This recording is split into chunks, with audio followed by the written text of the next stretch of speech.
Matt's next big challenge is learning how not to get stabbed.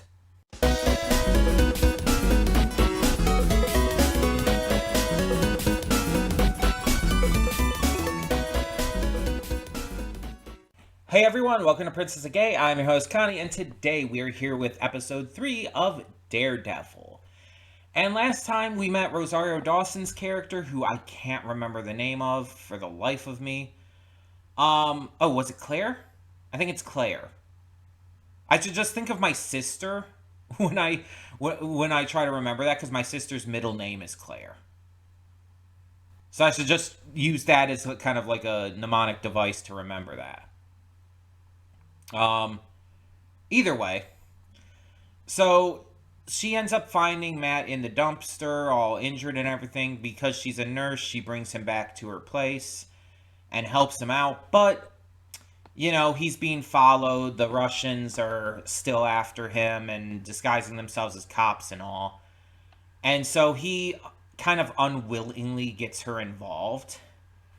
And because of that, she has to leave, and he just kind of is like, okay, can I come crash at your friend's place with you? Meanwhile, Foggy and Karen get absolutely blasted out of their minds. They basically go bar hopping. They just go bar hopping and get extremely fucking wasted. And add quite a lot of levity to the episode, which is definitely needed because of how otherwise dark and intense and serious it was. The entire side of things with Matt and Claire was so aggressively serious. It needed that levity to balance it out, because otherwise it's like, ugh, Jesus. It's like reminding me way too much of Doom Patrol. I know that's DC, but still. Doom Patrol was had some episodes where it just got so aggressively serious and intense, and it really took a toll on my mental health. It's why I had to drop the series. I was not able to I wasn't able to deal with it very well. It was affecting me in a way I didn't like. And it's not that the show is bad. The show is great. The show is fantastic. It's just it was taking a really negative toll on my mental health. So I'm glad that this has that levity, because otherwise this would be kind of hard to take in. And I understand, Daredevil is a kind of a more serious more serious character than someone like Spider-Man, who is, very quippy, very jokey. And yeah, Spider-Man can get very serious at times. But Daredevil tends to be a lot more intense, a lot more action-packed, a lot more violent. I understand that. I went into this knowing that. But levity is needed in shows like that. And so Foggy and Karen kind of forming this friendship and being goofy drunk together is a good way to do that, because it acts as a B plot to Matt's story already, focusing on other major characters, but also it adds that more lighthearted nature and tone to make it so that the heavier stuff doesn't weigh too much on the viewer. But while not undercutting it or anything. So I think that's good. It's just, I'm kind of wondering what's going to happen the next day, because Matt has to go into the office, right? He's still a lawyer.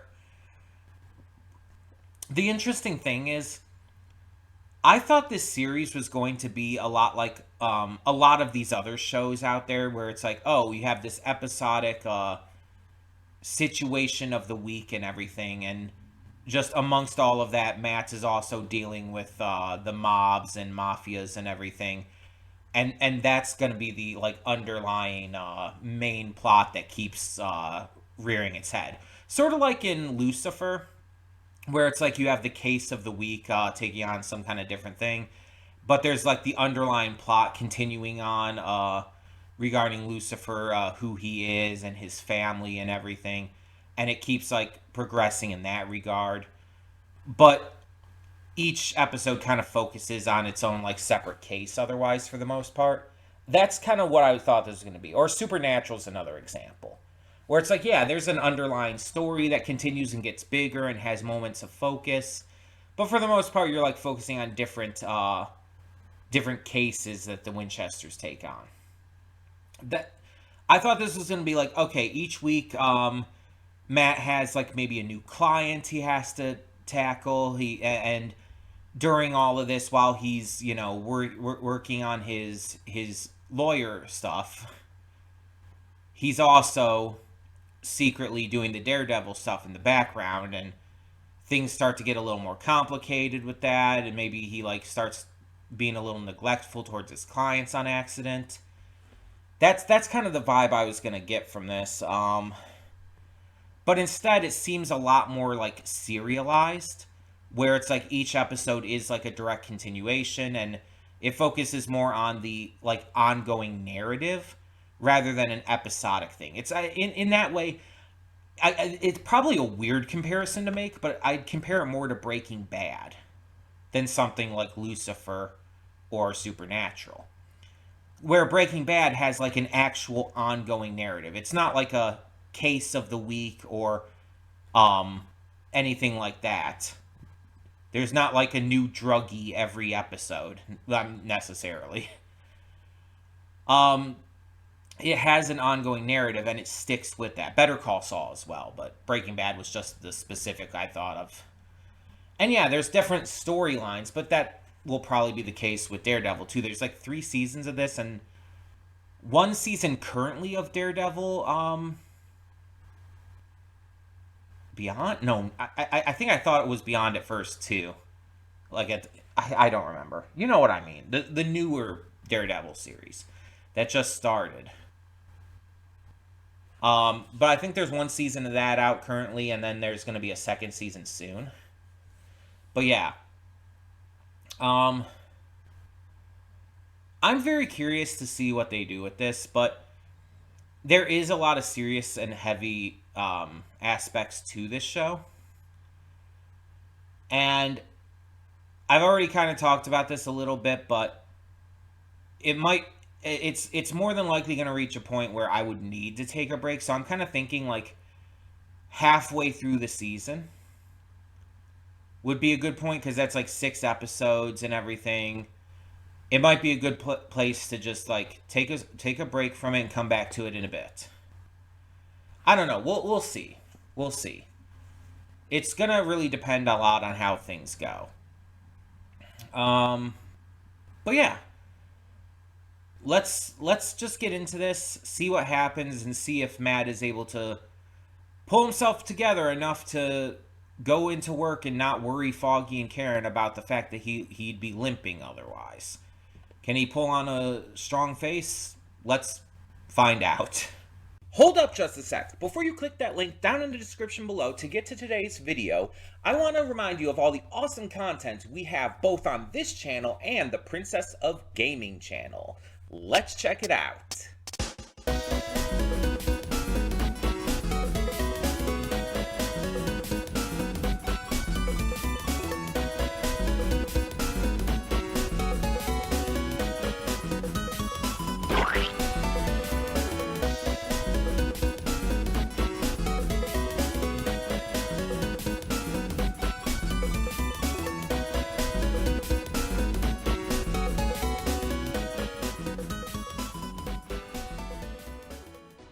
And we are back, and we'll begin with spoilers in 3, 2, 1, now. I remembered Fisk's wife's name. It's Vanessa. I assume she's probably going to be in this. Because she was in Spider-Verse. She was not in the Spider-Man game, to my knowledge. Unless, like, she was, like, a side thing you could find out about or something, and I just don't know about that. But, either way. So we finally have the arrival of Wilson Fisk, the Kingpin. Wilson Fisk is probably like one of the biggest Marvel villains out there, I would say. One of the most well-known, best received. And he is a character who has been in live action before. He was actually played by Michael Clark Duncan in the original Daredevil movie. And I think Michael Clark Duncan did a fair enough job, even if it was a unusual, unexpected casting for the role.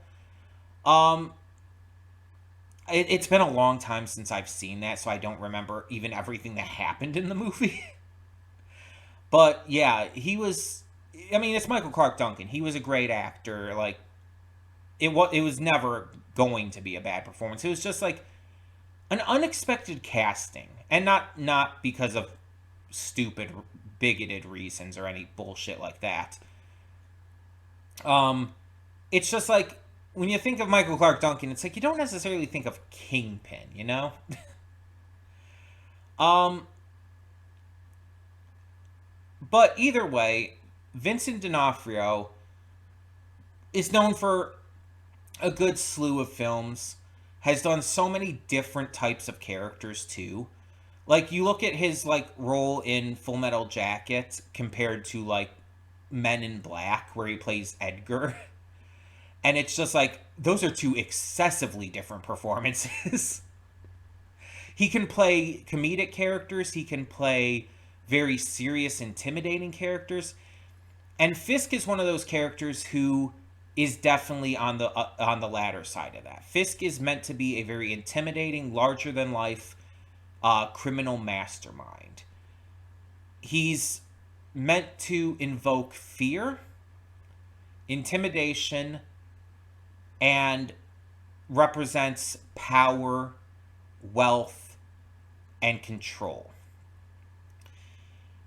He's he's a great villain who has been done so well so many times, and in a lot of the comics and a lot of the depictions he's usually like displayed as being like on the larger side.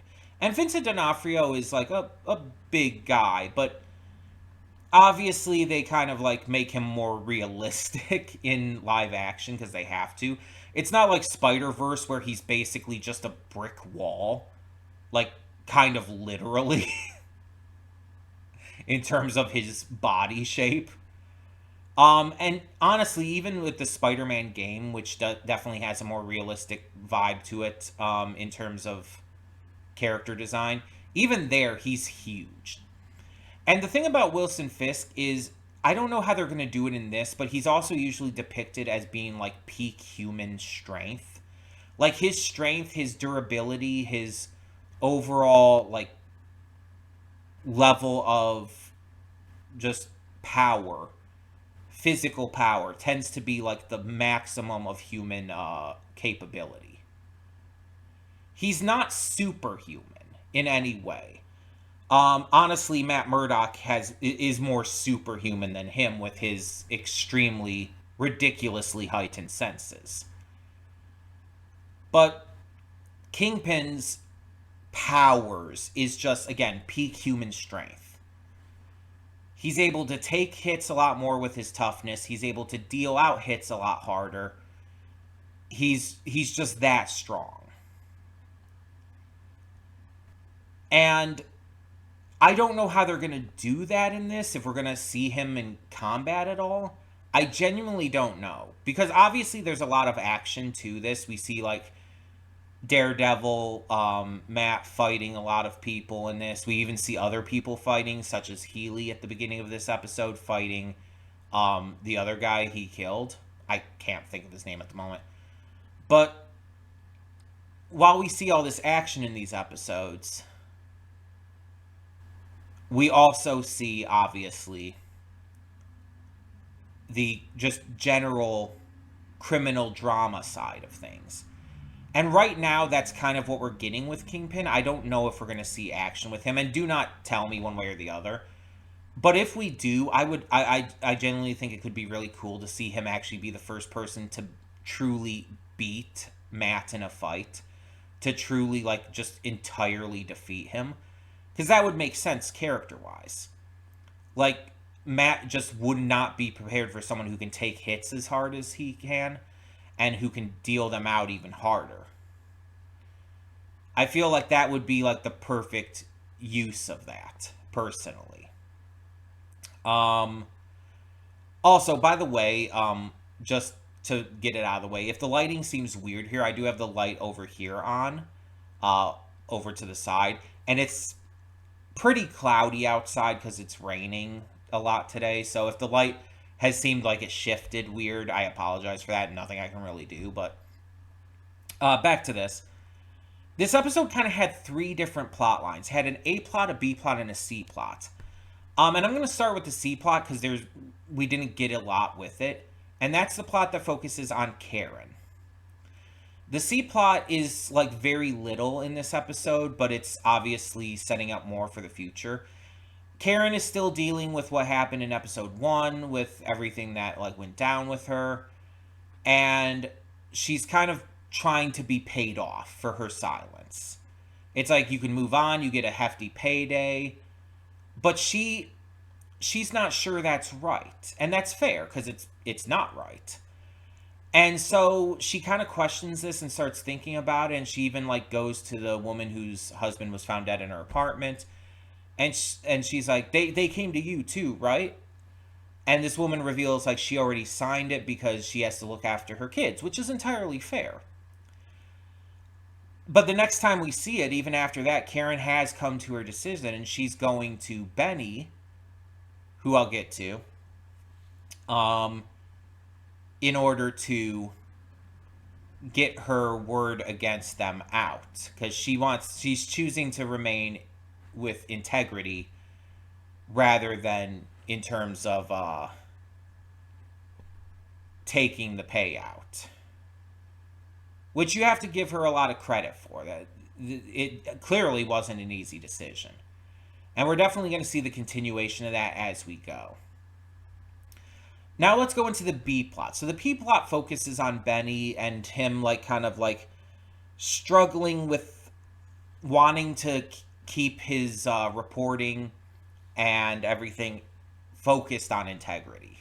It kind of aligns with Karen's plot at the end there, of course.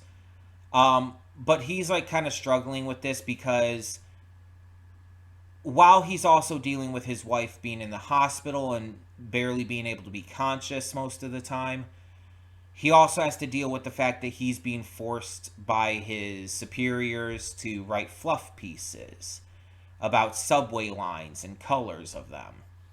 And it just doesn't feel right to him when these bigger stories would be more, integral for the city to hear, for the neighborhood to like learn about. But there is the aspect of, will it sell as well? Probably not. And that's acknowledged, and the thing is, his boss there, I assume it was his boss, is correct about that. That the fluff pieces will sell. That's why they're fluff pieces. They're obviously very, happy and like controversy free, but they sell because people want good news. People don't like looking at the news or newspapers or whatnot and seeing like all this like terror being reported on, because it makes them feel unsafe. It makes them feel scared. And that's entirely fair. That's entirely reasonable. But it's also real. And if you don't report on that stuff, if this stuff keeps being like hidden, what's it going to do? Like, we even see him talking to this other criminal guy. It's like, when I did my 10 in prison, all these reporters covered me, but you're the only one who didn't bring my kids into it, and I respect you for that. Benny is a very respectful but integrity focused reporter. He's going to report on people like this, but he's not going to bring kids into it because it's not about them. That's just not right. But every other reporter touched on that except him. And you could see that there has been that like very respect-based relationship formed because of that. And so it's like we're really delving into Benny's integrity and with Karen coming in at the end, it's very clear that this is going to get out, this story. So he's going to make sure it does. And then, of course, we have the A-plot.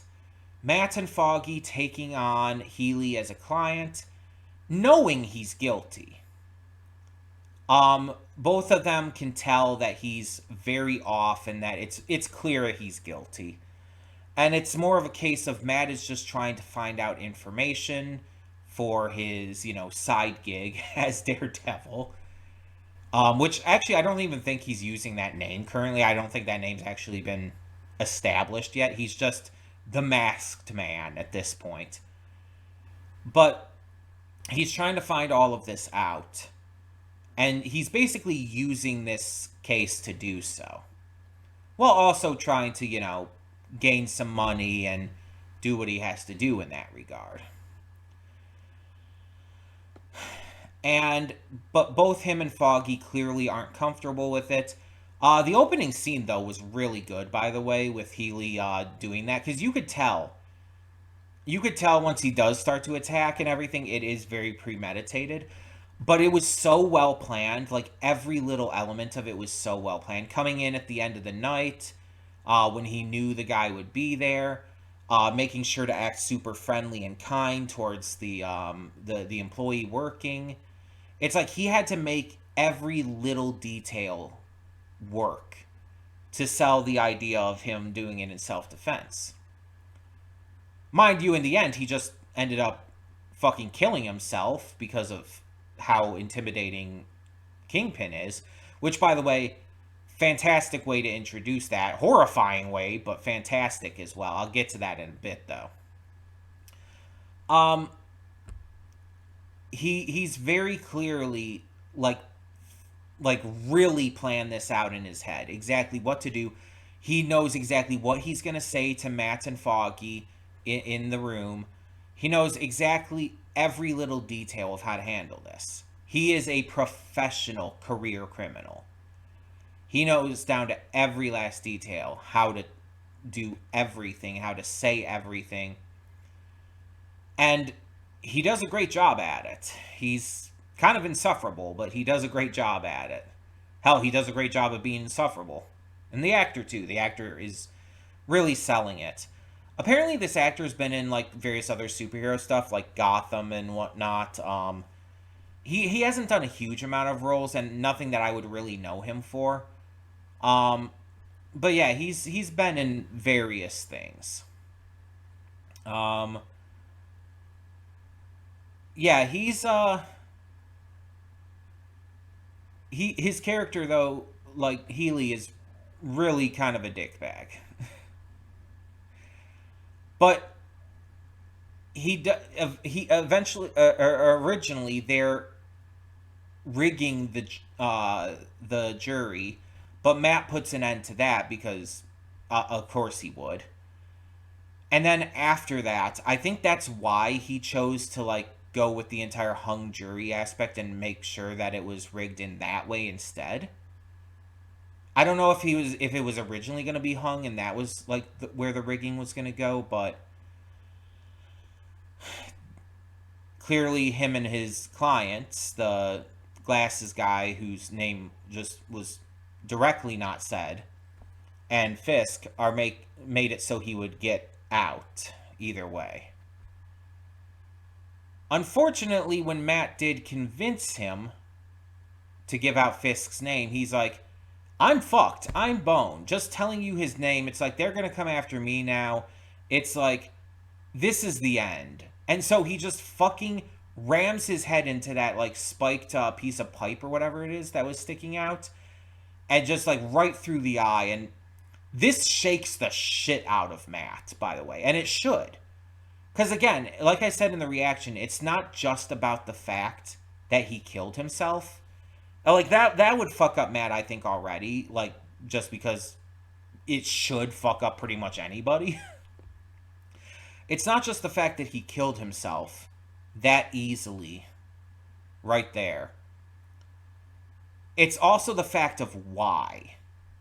Why it was so easy for him. Why he did it so without hesitation. He basically was telling Matt with that,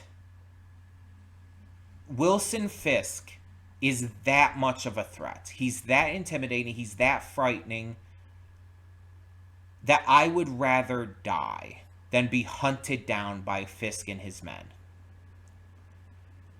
That is how you introduce a villain. It didn't even need to show the ending part with him at the gallery. It didn't need to show that. That was a bonus. It could have ended with that without even showing Vincent D'Onofrio in this episode, and it still would have been a phenomenal introduction for Fisk into this series. But then they go beyond. They go beyond and show Fisk contemplating the art. And it's just like, just excellent. Really good shit there. And again, Vincent D'Onofrio, obviously phenomenal actor. He's definitely going to knock this out of the park. I have no doubts about that. And I really can't wait to see him and Matt Murdock come face to face. Like, that's going to be, like, the moment we're kind of all waiting for at this point. Because obviously we've already seen Charlie Cox can act his ass off. And, like, I mean, even before watching this, I've seen, like, him playing this role in She-Hulk as well, and for a brief scene in Spider-Man No Way Home. So it's like, I've already seen him play this character. Oh, also as a voice role in Your Friendly Neighborhood Spider-Man, but, you know, that's just a voice role. So I know he can act his ass off in this role, and I'd love to see him. Because again, I haven't seen anything beyond, I think, a single clip of Fisk in, and I don't even think it was this. I think it was in Hawkeye. I think it was in the Hawkeye series that I saw that clip of him. But yeah. It was a single clip. It was super quick. I didn't see much. So I really want to see him come face to face with Matt, see how that ends up going. And like I said, I really hope that, like, if they do get into a fight, Kingpin kicks his ass.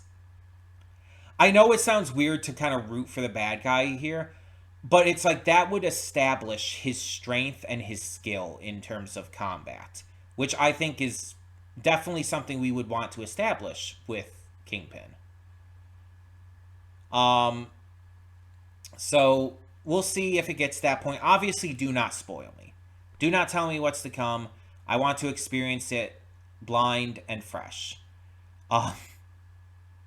Maybe saying I want to experience things blind in this series may not be the best way to word that. You know what I mean, though. I don't want to be spoiled. But yeah, this was a really good episode. I think this was my favorite episode so far. Like the concept of it, the way this case was handled. I like Benny. Like his role is pretty good. And the introduction to Fisk is obviously, like, just honestly iconic. It's such a good introduction. But tell me in the comments below, what did you think of this episode of Daredevil? And thank you so much, as always, for tuning in. For now, I'm Connie, and I'm signing off. See y'all next time.